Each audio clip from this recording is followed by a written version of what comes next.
How's it going, everybody? It's Riley's Redzone here, back with another Redzone's roster previews episode. And in today's episode, I'm going to be breaking down the Las Vegas Raiders. So this is episode number 3, meaning they are number 30 in my power rankings, basically. You can see the first 2 episodes up there in the top corner. So in this series, I look at a team, and I look at every position, discussing every player, and whether they should stay on the team, be cut, or make the practice squad. And as well, at the end, I take a look at their schedule and predict how many wins they'll get and who they could possibly, win against.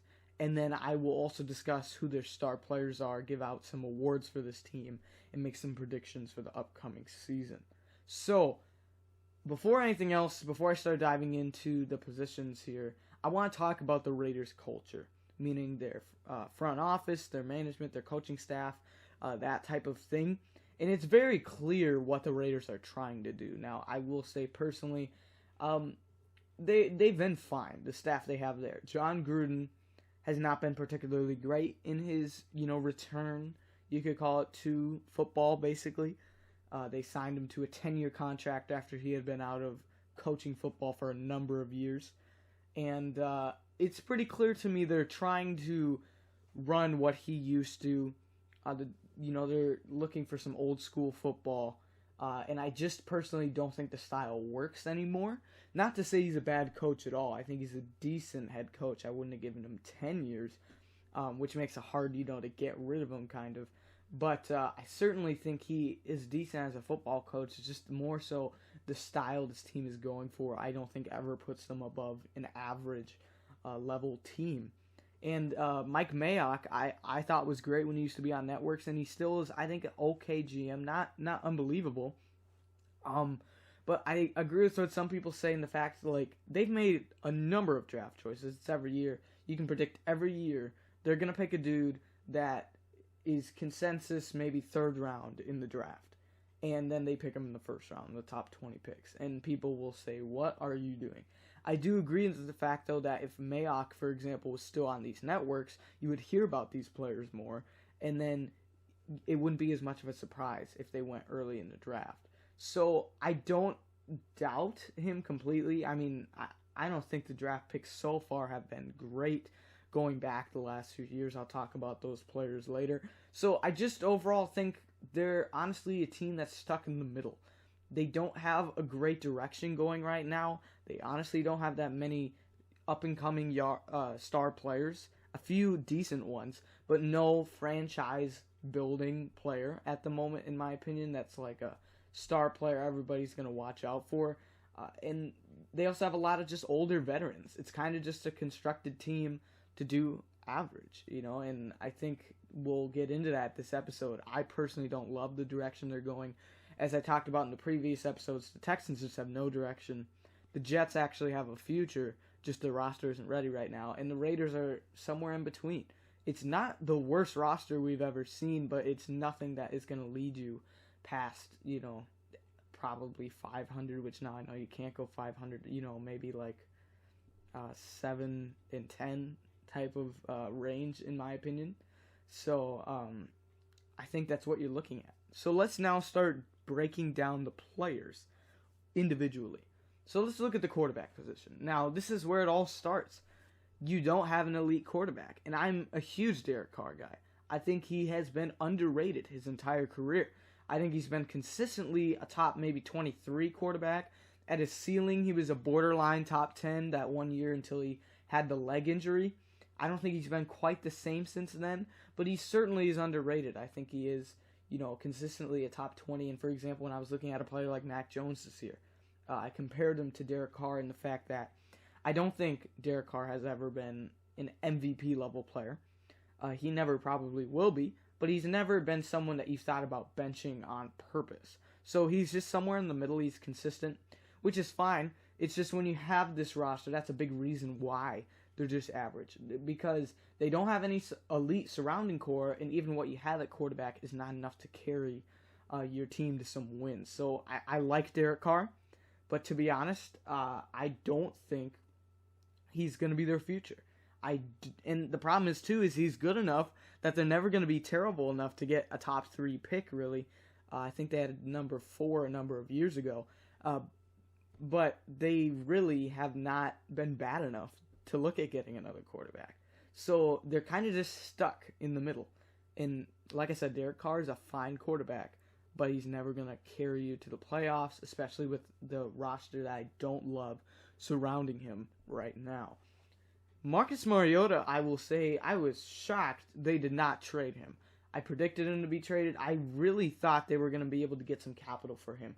Because it's clear you're not going to start Mariota over Derek Carr. Mariota is a elite backup, probably a bottom 5-7 starter, I would say. So he's not great, but I think a team really could have put him in a different situation, and he could do really well. He performed well last year when he was given a chance on this team. So I really think he still has some gas left in the tank. It's just getting him in there, and I was shocked they didn't capitalize on maybe getting something back for him when they had the chance. So I was pretty shocked by that with Mariota not being traded, but he's great. So you only need those two. I know they like Nathan Peterman. I know he's the biggest meme in the NFL, perhaps, because of a few bad games a few years ago. He is not great, obviously, when he throw 5 picks and a half. But it's not like he's the worst player in the NFL, as people, will joke about.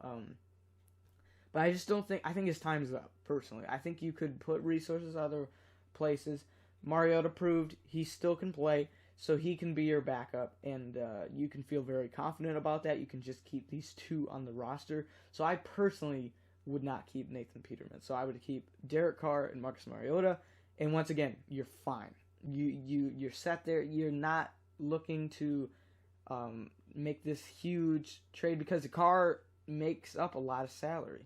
For example, if they were to look at a Rodgers, obviously would Aaron Rodgers be an upgrade over Derek Carr? Yes. But how much capital would you have to give up, and what room do you really have? So if I were personally the Raiders, I would ride out Derek Carr's contract, or maybe even only give him another year or two and then look to draft one. But the problem is going to be, are you bad enough to get a good enough quarterback? So now let's talk about the running backs. And this is a very interesting room.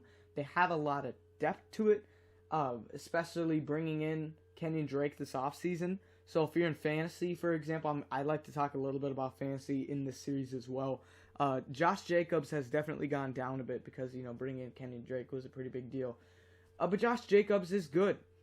He probably was the best running back in that draft when they took him in the first round, perhaps, or at least in contention for it. Looking back, I don't know who else they would have taken, but he hasn't been spectacular. I don't think he's a top 5, let alone maybe even a top 10 back right now, which is, if you're picking a guy in the first round, you're pretty much expecting him to be elite. And I don't think he's reached that level yet, and it's also concerning that the regime that brought him in also brings in Kenyon Drake, who I think is very underrated. I was surprised he did not get a contract from another team to be a starter this offseason. But now that he's here, that shows can sign that they went out and got Kenyon Drake. So it's a good backup. You're secure if Jacobs were to go down. You have depth. But I think it kind of shows a lack of trust, perhaps, in Josh Jacobs. But Kenyon Drake still can bring something to the table. And then you have Jalen Richard, who has been an underrated player for a number of years. He's brought some depth into it. And he's fine as a solid third guy, can make some plays outside the backfield. I think he has a great impact on this team in a number of ways, so he can make the team. And then I'll show the fullback later in the special team slide, but they have a fullback, Alec Ingold. Once again, a reason why they're running. Not to say that you have a fullback means you're running old school football, but the way they do. For example, Kyle Juszczyk for the Niners. Yes, they use a fullback, but Shanahan uses him as a weapon in the offense, versus Ingold is more of just a blocker, can get the ball every once in a while. So that's why I don't have them keeping 4 running backs. Theo Riddick, I still think, has the talent to be in the NFL for sure. I personally think so. I just don't see the room on this roster at the moment. So Theo Riddick can still play, I think. He, once again, has shown a lot of receiving abilities, so he could still be a player for a certain team, but I just don't think the Raiders are fit right now with the depth they have. Trey Regis out of Louisiana Lafayette this year, I believe. Surprised he didn't get drafted. I thought he was going to be a third-day guy. So I'm going to keep him on the practice squad if I'm the Raiders. I think he can be a developmental running back over the next few years. And then Garrett Groshek, I just don't think is NFL caliber. Coming out of Wisconsin, I just don't think he's ready for a roster spot, so he's going to be cut. So similar to the quarterback situation, a little bit better here, but like your depth is really good. You're set depth-wise. You just don't have an absolute start. Josh Jacobs is good, very good, I would say. Then this is perhaps one of the biggest reasons I have the Raiders so low in this series is their wide receiver room. Obviously, you're looking for some step-ups. I know you have a lot of young guys, and if you do get some production, you could have a future trio here of Henry Ruggs, Hunter Renfrow, and Bryan Edwards. But at the moment, you need some more time. Henry Ruggs was a little disappointing last year. He was the first receiver taken, I believe it was. But he definitely was probably worse than Judy, CeeDee Lamb, Justin Jefferson, Brandon Ayuk, at least T. Higgins jumping into the second round, Claypool, like a ton of guys, probably missing some, outperformed Henry Ruggs last year. But I don't think you can write off a guy in the first year. But it is concerning when you see all these other guys do really well. Now, he is a speed demon. That's great to see. I personally think he has the potential to be the number one target on the outside or as a wide receiver, really, in this offense. But he does have to take that step up. He's got to prove that he can run some routes and make some tough catches. So I really think that he needs to prove something this year. He could be a breakout player for sure. So if you're looking at fantasy, that's who I would take out of his wide receiver room. And then I liked them bringing in John Brown, bring some veteran experience, some playoff experience as well for a number of teams. He also has the ability to be speedy. I think he could end up being a security blanket if Ruggs is not really working out this year. Perhaps Carr looks to go to John Brown, so definitely keep an eye out for him. And then they have Hunter Renfrow, who was great in college at Clemson. He's been pretty good in the NFL here. Hasn't been elite, but he can play in the slot, and I think he'll step up this year and be really good there. So he definitely could also be another breakout. You're looking for him to be a future piece of this offense as well. Then they bring in Willie Snead. Was a decent pickup, I would say. I don't know how involved he's going to be in this offense, but he brings some experience. And I think it really depends the way they go this year. They're either going to have these young guys get some, action with Ruggs, Renfrow, and Edwards, perhaps being some top targets, or they're going to go the veteran route if they need Carr just to have some security blankets with John Brown and Willie Snead. So it'll be interesting to see what route they take there. Because Bryan Edwards, I thought it was a little early when they took him at the back of the third last year. I thought he was going to be a fourth round guy. He didn't do much last year. Now, I do think he really could take a step up this year, and I believe that he will. But up to this point, we haven't seen much of him yet, but I truly think he can step up and maybe even be a third target in this offense. But as a ceiling, though, that's about the highest he could be this year. So we'll see about him. And then Zay Jones has been fine. They brought him in from the Bills a few years ago, and he's just fine. I have him as a sixth player, and that's exactly, I think, where he belongs. He's an NFL-level player to make a team, but not necessarily reliable to be a top target. And then I really like Trey Quinn as a slot guy. They bring him in from Washington. And then he might have actually now, I think, gone to Jacksonville. I think it may have been. But he's been a reliable target, in my opinion. I was shocked to see him not stay on the team that he was, because I was shocked that they cut him. And I think that he could be an impact on his team. He could compete with Zay Jones, perhaps. The problem is he's a slot guy, and I think they already have a number of players there that will, specifically Hunter Renfrow's got that locked up, and I think that you could line up almost any other of those players in the slot, at least a little bit. So I just don't see a spot for him, which is why I'm going to put a priority on him as a practice squad player. I think he's probably the best player on the practice squad if they were to do this, versus some guys that they've had in-house like a Marcel Aitman. He's just been kind of sticking around the league, physical guy, but hasn't necessarily done a whole lot for any team. He hasn't really done much. Keelan Doss, though, I do like as an underrated player. Same thing, I just don't think he's elite, in NFL ready yet, but you certainly have to keep him on the practice squad. He has a lot of potential at minimum. So I think that he is a player that could be involved eventually in this offense, just need a little bit more time. And then I have them cutting all three of these receivers, Caleb Scott, Dylan Stoner, and DJ Turner. Just don't see the room on the roster really for any of these guys. So there's a chance and someone could stay on the practice squad, but to me, like looking at that bottom row, give me any of the first three, because Aitman still is practice squad eligible. It's his last year, I believe, of eligibility. Give me any of the first three guys above, and you're probably not going to keep more than two, perhaps maybe even three, though, on a practice squad. So I just don't see the spots for any of those guys. Then looking at the tight end room, it's an interesting one. You have Darren Waller, of course, who's an absolute stud. He's probably the best player on this entire team, I would say. A great story for him to, be a kind of an underrated player who was somewhere in between a wide receiver and a tight end, finally gets a shot with the Raiders after he was on the Ravens for a bit, and he's really succeeded. He can be this number one target in this offense, I would say. So he is elite. He is certainly, I would say, probably a top 5 tight end in the league. So he's a security blanket on this offense. He's probably the best player, no doubt about it.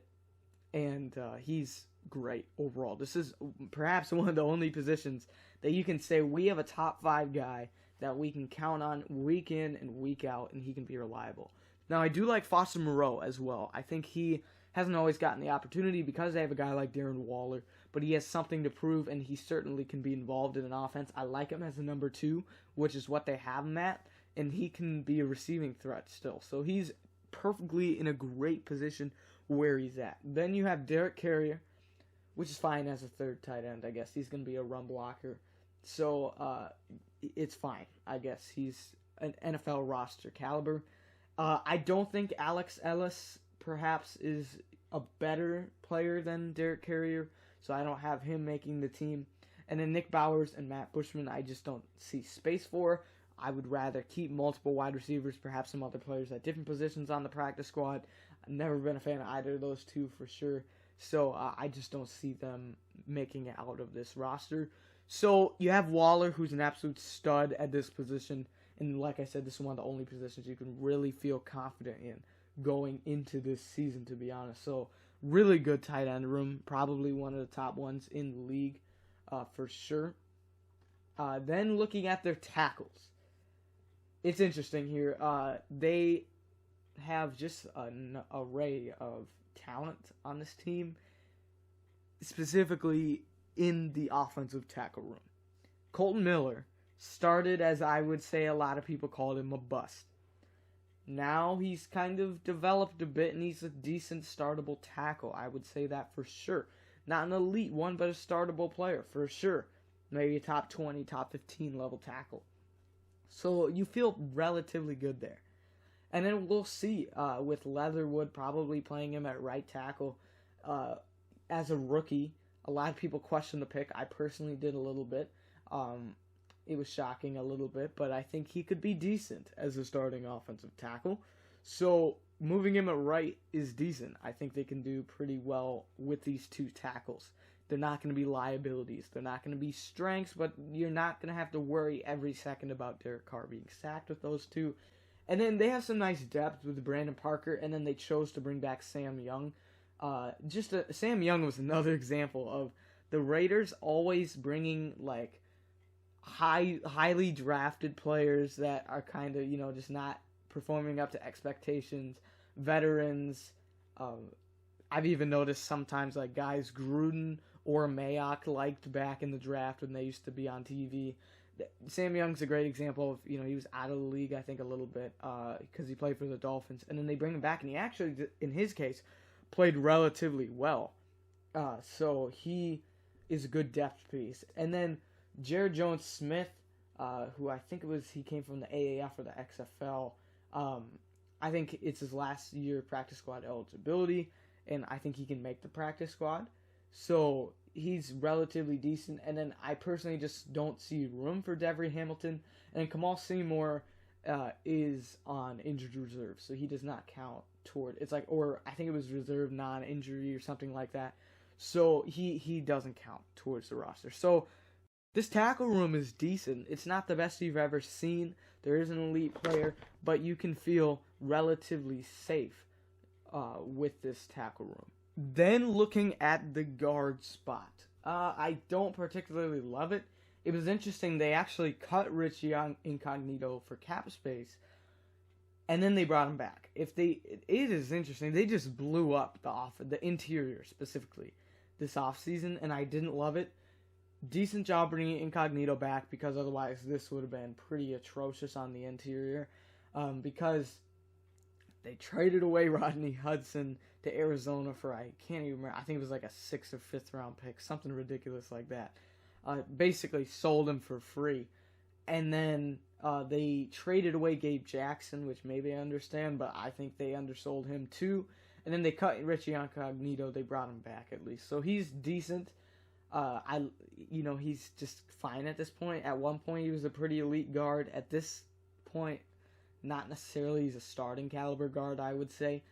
Then Denzel Good actually has played pretty good in the past few years. He's really stepped up a good amount. He's played pretty well. I would say he's an underrated player. I don't feel super confident in him as a regular starter, but he's shown that he can start. And then John Simpson, I think he can compete with Good for that other guard spot. I thought it was a decent pick. I think they got him in the 4th round out of Clemson. He's decent as a developmental player who could eventually be a starting guard. So it's him and Good that will compete for that spot. And then I have them keeping Patrick Omameh, and it might be a battle between him, Ehinger, and Cotton, between who can get that 4th guard spot. I think they'll keep 4. All 3 of those guys on the bottom are relatively talented. Have shown some potential before. I would say more so Omameh and Ehinger are on the veteran side, maybe bring some security, but Lester Cotton probably brings the highest potential.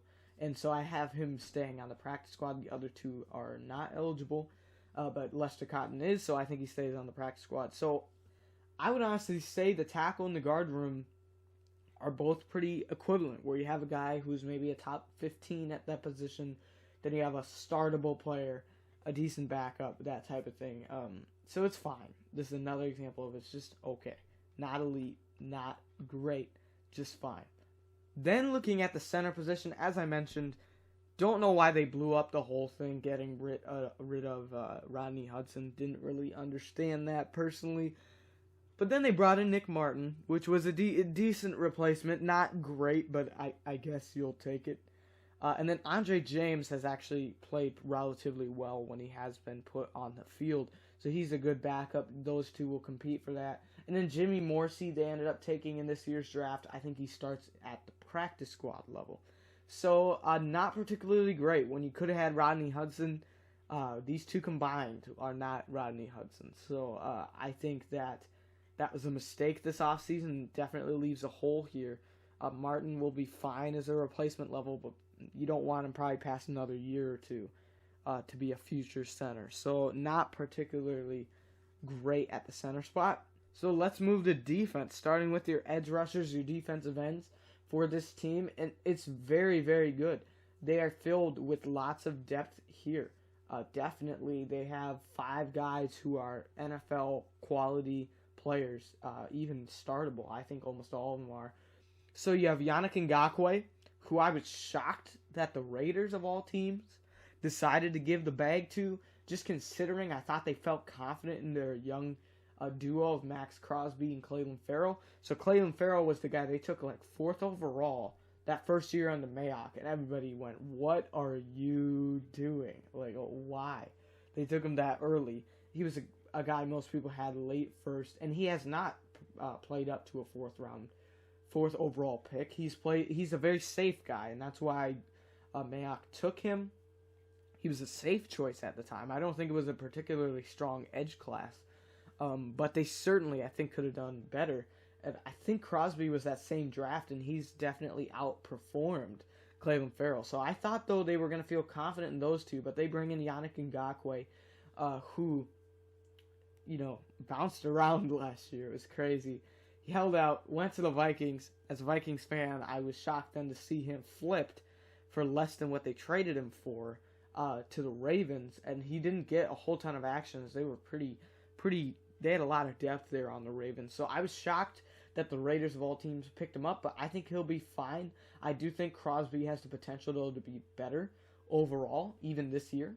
So you have a nice top three there rotation, and then Carl Nassib has really stepped up over the past few years. He's performed pretty well and proven that's why he got a decent contract here. So you have four guys right there who I would be confident in putting on your defensive line. And then to add in Malcolm Kwonse, definitely I thought was a little bit of an overdraft, but because they spent so much capital on him, I do think they'll get him in the rotation. So you have five guys who I think all eventually can be a top 2 pass rusher. So they're absolutely filled with depth here. And then Jerry Green, definitely a practice squad level player. I think he's been underrated but hasn't particularly done a whole lot. So I think he will be in the mix there as an edge rusher and will stay on the practice squad.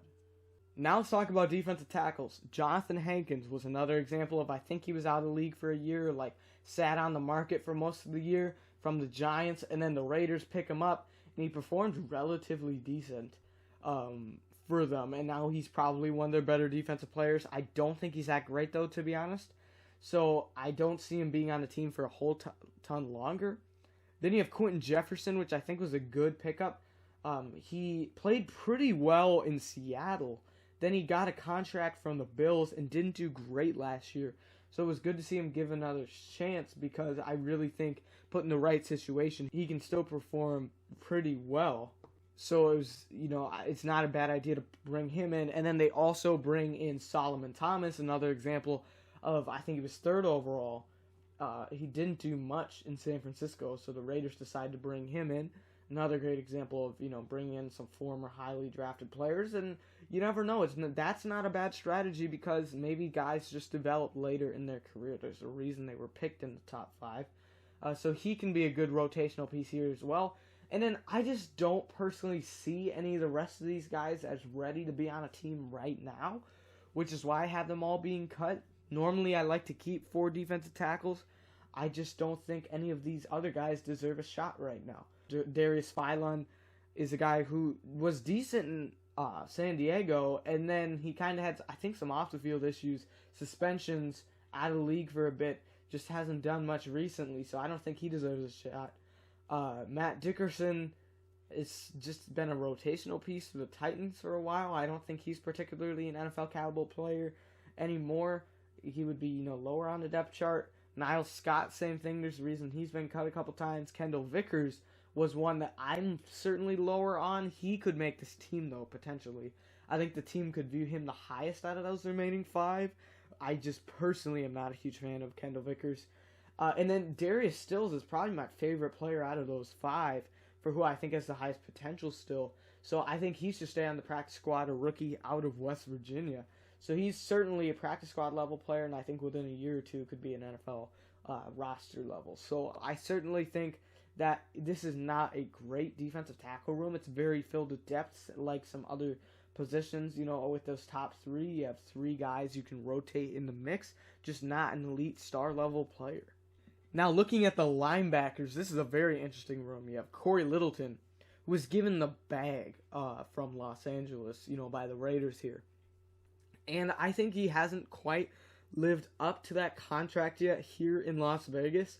But he still is a decent player, one of their best defensive players. That same offseason, they brought in Nick Kwiatkowski.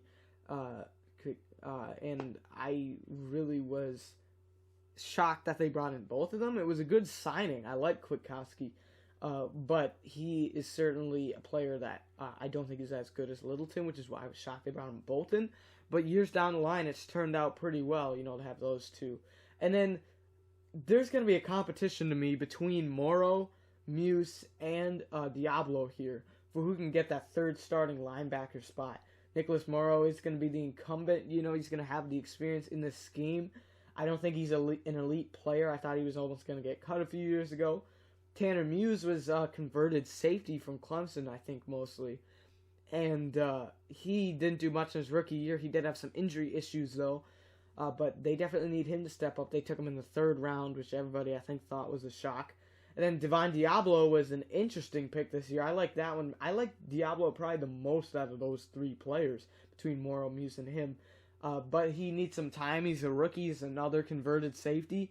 So they could potentially have some speed on this defense, between Littleton's pretty fast for a linebacker, then some converted safeties. But I certainly don't think that there's an elite player right now out of those 3 to start. So I think that Diablo has the highest upside for sure. And then I have Darren Lee making the team, another example of them bringing in a former first-round player. Didn't do that much for the Jets. Then they traded him to the Chiefs. Didn't really do much for them. And then was on the Bills practice squad last year. So I don't think he's that great of a player. But I do think he still is NFL level, which is why I have him staying around. But just know, like, if they were to sign a player who's better than, some of the players mentioned in this episode, he would be the guy I would cut. I think Darren Lee would be the next cut on this team if I needed to make one. And then between these other linebackers, you have Javin White, who I think could show some speed. And he's a practice squad level player to me. I think he still has some potential. And then I like James Onwualu a lot, but the problem is I just don't think they unfortunately have the roster space at the moment. I still think he could deserve a shot, though, somewhere else. Asmar Bilal is a borderline practice squad player. I just don't think he has a shot right now, but he certainly has some potential. And then Max Richardson, I just don't think is NFL caliber whatsoever. So I personally don't think he'll make the team. So it's an okay room there. It's really depth-filled. It's just finding who is really going to be the big pieces. But probably their best defensive room so far. It's between that and the edge rushers. And then let's talk about their corners. Very, very interesting room. Lots and lots of young players that you're looking to see develop. And then I like them bringing in a few veterans as well. You have Casey Hayward, who sat on the market for a while, was shocked he wasn't picked up earlier by a team that really needed a corner, and the Raiders did need a number 1 corner. Otherwise, I wouldn't have felt very, very comfortable with this depth chart. But I do think that Casey Hayward can be a number 1 corner still for this team, and it was a pretty good decision to pick him up. So I do like that a lot. Then they have Trayvon Mullen, who definitely, I think, could step up. He's performed pretty well for them out of Clemson. Now can really blossom in that starting role. And then Damon Arnett is an interesting story. This is one of the other guys that they took last year. It was pretty early compared to when people thought he was going to be taken. I think there was some report recently like he felt forgotten or something on this team. And if so, that's kind of concerning because they just picked him in the 1st round last year. Amik Robertson, who they also picked in the 1st round, perhaps performed better than him in the rookie season. So at the moment, I do think Arnett still has starting potential, but certainly hasn't done a whole ton yet. But you're looking for him to step up. And if not, you have Amik Robertson, who I liked coming out of Louisiana Tech. And then you have Isaiah Johnson, who both of those are younger players, still looking for some development, and they could show some this year. And then I think I have Nevin Lawson staying on the team as well, just because you need some veteran potential. I think he had some suspensions, but I do think you just need a veteran presence on this defense besides Casey Hayward in the corner room with how many young guys they have, because then they also have Nate Hobbs, who they took this year in the 5th round, I think it was. So I certainly think that they took a whole ton of shots at the dartboard. You're hoping to hit a bullseye on 1 or 2 of these guys between Mullen, Arnett, Robertson, Johnson, and Hobbs. You're looking pretty good with Mullen so far, I would say. But then you're looking for one of the other guys to really step it up. So that's why I have them keeping a guy like Nevin Lawson. And it was interesting. I like Rasul Douglas a lot. I still think he's an NFL starting caliber player, and he would be picked up immediately by another team if he were to be cut from the Raiders here. I just don't think the Raiders have the space right now with already keeping 7 other corners to keep him on the team, even though I certainly think he still is an NFL caliber player. And then Devontae Bowsby, another one that I think he's pretty underrated and still could deserve a shot in the NFL, but we just don't have the room here in Las Vegas. Bleedy Ray Wilson, kind of just a veteran camp body to me in this situation. And I have not been a Keyshawn Nixon fan. I do like Sean Crawford a lot, though. As a Notre Dame fan, I really saw him develop. He fought through injuries. I think he ended up staying for 6 years or something like that. Like, he's fought through a lot and has really shown some leadership. So I'm keeping him on the practice squad. I truly think as an undrafted rookie, he can show some flashes and prove why he should stay in the NFL. So I certainly like him a lot. So he should stay on the practice squad. So a decent cornerback room. I like them bringing in Casey Hayward. Otherwise, you're just looking for a few guys to step up. And I do think it might be pretty likely out of, 5 young guys that at least 1 or 2 of them can really step it up. So you're looking pretty good at corner. Then safeties. This is another interesting room for sure. Jonathan Abram, they took in the first round, has honestly been kind of a disappointment. He has not done that much. You're looking for him to really step up this season because he's not done a whole lot in the previous. He's a hard hitter. You probably want him in the box. I don't think he's great at covering, personally. So you're looking for him to step it up because if he doesn't, they brought back Carl Joseph. He went to Cleveland, then came back here.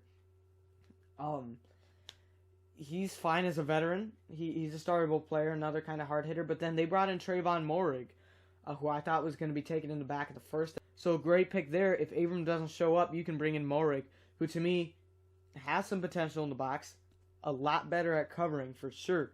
So I do think that if Abram does not play well this year, Moehrig can just take his spot. And then they also picked Tyree Gillespie, who I liked coming out of Missouri this year, an underrated player. He can also prove to be some depth for them. So I think that they have a really strong depth safety room. I almost personally, if Abram doesn't do anything this training camp, preseason, or even the first few weeks, I would flip right there to Moehrig and Joseph to be my safety duo. So if needed, you have some depth behind there. And then you have Dallin Leavitt, who's been on the roster before, now with some more safeties. I have him on the practice squad. And then Roderick Teamer, who they brought in from Los Angeles. I have him staying on the practice squad. So safety room might be their strongest depth overall. They don't have a star player here unless one of them develops. I do think Moehrig can eventually be that. But at the moment, that's what they have at safety. It's relatively good, not the best you've ever seen.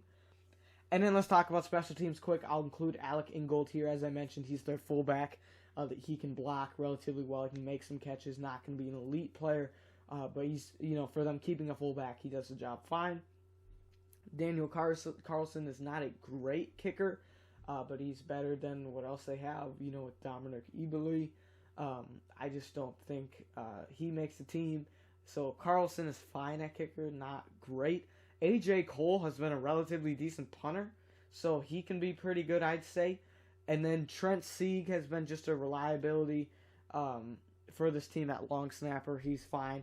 They brought in Liam McCullough out of Ohio State, but I personally think they stick with the kind of veterans here for this season. So, now that we just went over their entire depth chart, let's talk about how many wins I think they're going to get and who their star players are going to be. So let's take a look here at the schedule. As mentioned before in previous videos, we are still at the point where there are not going to be a whole ton of automatic wins. As we get higher up in the rankings, I'll start putting some wins in. But what I like to do are called 50-50 games, where I know it seems weird not picking like individual games every single one, but I've noticed in case some roster moves change between videos, in case it ends up being just I change rankings at all and that type of thing, I think it's safer just instead of having maybe a win on one video and a loss on another, just keep it 50-50 on both, because what I do here is it's color-coded. So for example, in this situation, the Eagles and the Bengals are matched together because they're both, for example, home games that I won't, spoil, but like are similar ranks, for example, could be a reason. Or maybe it's, just an away team, both away games, both home games, something like that. But they start with a tough stretch, starting with the AFC North back-to-back with the Ravens and the Steelers. I think both of those are probably losses. Both are really good teams contending for the playoffs and perhaps the Super Bowl this year. The Dolphins are a winnable game, though. Tua needs to take a step up. The Chargers, though, I think are a loss. I think they get swept by the Chargers. And then the Bears, I have them splitting with the Dolphins because I think both teams there, for example, are questionable at quarterback. They're both home games. I think they win one out of those two, but you're not looking great. You start 1-4 at about. Then you're looking at the Broncos, who I think we'll see if they get an Aaron Rodgers trade, but imagining they don't at the moment. Their defense is elite.